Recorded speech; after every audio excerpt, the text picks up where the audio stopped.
Oke, bismillahirrahmanirrahim. Assalamualaikum warahmatullahi wabarakatuh. Oke, di pertemuan kali ini kita akan membahas terkait dengan uji kualitas data. Oke, uji kualitas data nanti akan terdiri dari uji validitas dan juga uji reliabilitas. Nah, pada penelitian di bidang ilmu sosial seperti manajemen, psikologi, sosiologi, akuntansi keperilakuan, pada umumnya variabel-variabel yang digunakan itu disebut sebagai variabel laten atau konstruk, yaitu variabel yang tidak dapat diukur secara langsung, tetapi nantinya dibentuk melalui dimensi-dimensi yang diamati atau indikator-indikator. Nah, biasanya indikator-indikator ini akan dibantu dengan menggunakan kuesioner ataupun angket yang bertujuan untuk mengetahui pendapat responden tentang sesuatu hal. Ya. Jadi misal kita akan mengukur terkait dengan literasi digital. Nah, jadi variabel literasi digital ini tidak dapat diukur secara langsung, ya, tidak dapat diamati secara langsung, tetapi diamatinya itu menggunakan kuesioner yang di situ ada beberapa pertanyaan, ya. Nah, pertanyaan-pertanyaan ini nantinya itu akan diuji validitasnya, apakah nanti benar pertanyaan itu mencerminkan variabel yang akan diteliti, ya. Misal literasi digital, gitu ya. Nanti akan ada 5 pertanyaan, ya. Misal, apakah atau saya paham terhadap teknologi informasi saat ini, gitu ya. Nah, itu pertanyaan-pertanyaan yang mengacu dengan literasi digital. Nah, kali ini kita akan mengupas bagaimana pengujian uji validitas. Uji validitas sebenarnya bisa dilakukan dengan beberapa cara, ya, dengan analisis korelasi, ya, korelasi antara indikator-indikator dengan total dari konstruk tersebut, ya. Kemudian cara yang kedua dengan menggunakan confirmatory factor analysis atau CFA. Nah, di sini saya sudah ada data yang saya masukkan, ada 2 variabel, ya. APDD itu adalah untuk akuntabilitas pengelolaan dana desa, dan variabel PT 1-7 itu untuk pemanfaatan teknologi. Nah, di sini juga sudah ada kuesionernya. Kuesionernya ada data diri responden dan juga ada pernyataan-pernyataan yang mengukur variabel tersebut, ya. Di sini akuntabilitas pengelolaan dana desa ada pertanyaan 1 sampai dengan 8, ya, diukur dengan skala Likert 1 sangat tidak setuju sampai dengan SS itu sangat setuju. Nah, nanti kita akan menguji nih apakah pertanyaan-pertanyaan ini itu benar-benar akan mengukur konstruk atau variabel akuntabilitas pengelolaan dana desa, ya. Nah, jika pertanyaan-pertanyaan ini tidak valid, maka harus dibuang dan tidak digunakan dalam pengujian seterusnya, ya, pengujian berikutnya. Oke, kita akan kembali ke SPSS-nya terlebih dahulu. Nanti teman-teman masukkan, ya, di sini measure-nya adalah scale, data view-nya, ya, di sini ada APDD 1 sampai dengan PT 7. Caranya adalah kita klik analyze, kemudian kita pilih lagi yang untuk pengujian CFA, ya. Analyze, kemudian kita pilih dimension reduction. Ini untuk uji CFA, ya. Kemudian kita pilih faktor. Nah, kita akan masukkan semua variabel di sini, bisa klik Ctrl A, kemudian kita klik panahnya ya. Setelah itu kita pilih untuk deskriptifnya dulu. Nah, deskriptifnya kita akan pilih correlation matrix-nya, ini yang menggunakan KMO and Bartlett test of sparsity ya. Ini nanti akan diuji sebagai awal apakah ini uji korelasi ya. Uji korelasi apakah CFA nantinya dapat dilakukan ya. Kita klik continue. Kemudian untuk rotation, ini untuk yang extraction correlation based on eigenvalue ya. 1, kemudian iterationnya tetap, jadi kita langsung continue saja.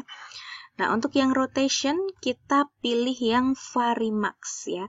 Karena metode Varimax ini adalah metode yang terbaik ya untuk dapat melakukan rotasi nanti ya. Kemudian rotated solution-nya juga sudah dicentang. Kita pilih continue. Untuk option-nya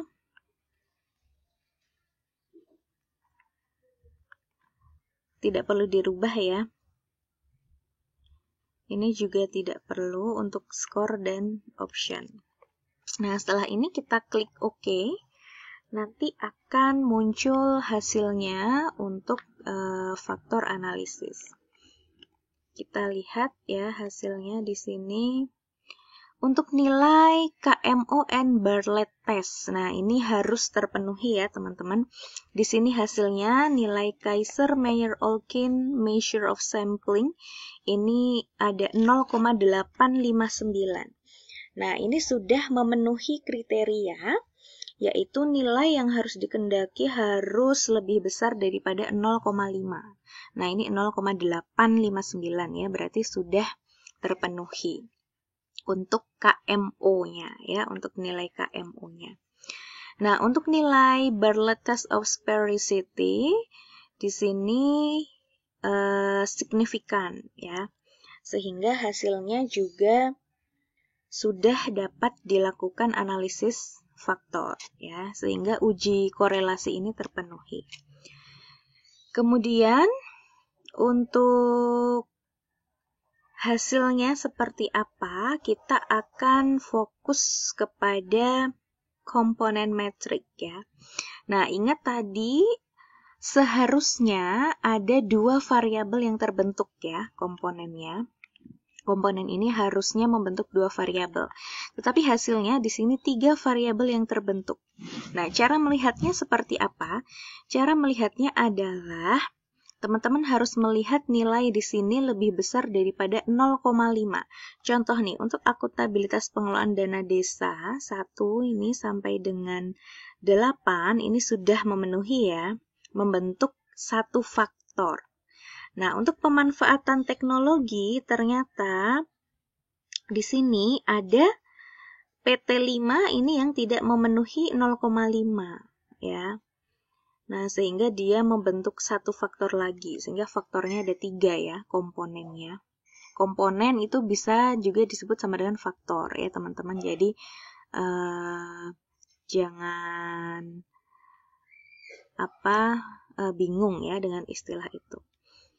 Nah, maka kita akan lihat rotated komponen metriknya. Jadi ini adalah hasil yang sudah dirotasi dengan rotasi Varimax tadi ya. Nah, ternyata hasil dari rotasinya ini masih membentuk 3 komponen atau 3 variabel ya, atau 3 faktor tadi. Nah, kita lihat apa sih yang masih di sini membentuk komponen yang tidak sama gitu ya. Kita lihat untuk yang APDD di sini dari APDD 1 sampai dengan APDD 8 ini sudah benar ya. Dia mengumpul di 1 faktor, di komponen 1.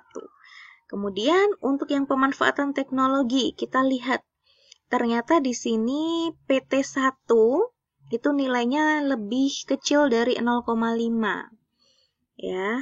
Kemudian PT3 ini juga lebih kecil dari 0,5 dan PT5 Makanya di sini dia membentuk 3 variabel ya. Di sini PT1, kemudian PT3, dan PT5. Nah, caranya seperti apa? Berarti di sini ada 3 variabel dari pemanfaatan teknologi yang tidak valid ya. PT1, PT3, dan PT5. 135 ya yang nilainya di bawah 0,5. Maka kita harus menghapus PT1, kita delete. PT3 dan PT5 ini harus dikeluarkan ya karena nilainya loading faktornya itu di bawah 0,5. Kemudian kita lakukan cara seperti tadi, dimension, faktor, deskriptifnya sama ya, rotasinya kita pilih yang Varimax. Oke, kita oke. Nah, setelah kita menghilangkan PT1, 3, dan 5, kita lihat jangan di komponen metrik ya, tapi di rotated komponen metrik, ternyata sudah benar. Di sini hanya ada 2 komponen atau 2 faktor atau 2 variabel ya. Akuntabilitas pengelolaan dana desa di komponen pertama ya, ini memenuhi semua, lebih besar daripada 0,5. Dan yang kedua, ini ada PT atau pemanfaatan teknologi ya, komponen 2 yang terbentuk, ada 4 indikator ya, PT2, 4, 6, dan 7. Nah, berarti ini sudah valid. Jadi PT2, 4, 6, dan 7 itu adalah indikator-indikator yang valid untuk mengukur pemanfaatan teknologi ya. Nah, kita lihat nih PT1, 3, dan 5, tadi pertanyaannya apa sih di pemanfaatan teknologi gitu ya. Nah, di pemanfaatan teknologi nomor 1, aparatur desa membuat laporan keuangan dana desa menggunakan unit komputer yang telah disediakan. Nah, ternyata ini tidak valid ya.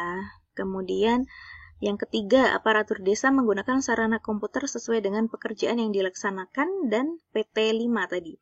Aparatur desa memiliki 1 unit komputer guna menjalankan tugasnya. Nah, ternyata ini tidak valid dalam mencerminkan variabel pemanfaatan teknologi. Itu ya, teman-teman.